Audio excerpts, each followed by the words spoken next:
السلام عليكم. الدرس الرابع من مادة التاريخ المغرب القديم الذي ينقسم إلى محورين: الفينيقيون والقرطاجيون. محور هذا الشريط يخص الفينيقيون، على أن نتطرق للمحور الثاني القرطاجيون لاحقا. الفينيقيون من احتلال المغرب القديم وتركوا بصمات واضحة على الحضارة المغربية.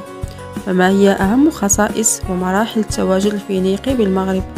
تقع فينيقيا شرق حوض البحر الأبيض المتوسط، في حين يقع المغرب في الشمال الغربي من قارة إفريقيا، وهي مناطق لعبت دورا مهما في النشاط التجاري.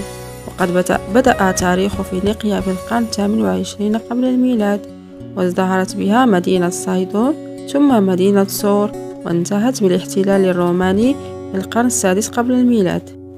وصل الفينيقيون إلى المغرب القديم خلال القرن 18 قبل الميلاد بدافع البحث عن الذهب والعاج، لكونهم شعب تجاري، ولذلك أسس الفينيقيون عدة مدن تجارية على السواحل الإفريقية منذ القرن 18 قبل الميلاد، كقرطاج بتونس، طنجة حاليا، لكسوس منطقة العرائش حاليا. ويرتبط دخول المغرب إلى التاريخ بالفينيقيين الذين اخترعوا الكتابة الأبجدية وأدخلوا إليه العديد من السلع كالفخار والزجاج، بالإضافة إلى مؤثرات الثقافة المتوسطية.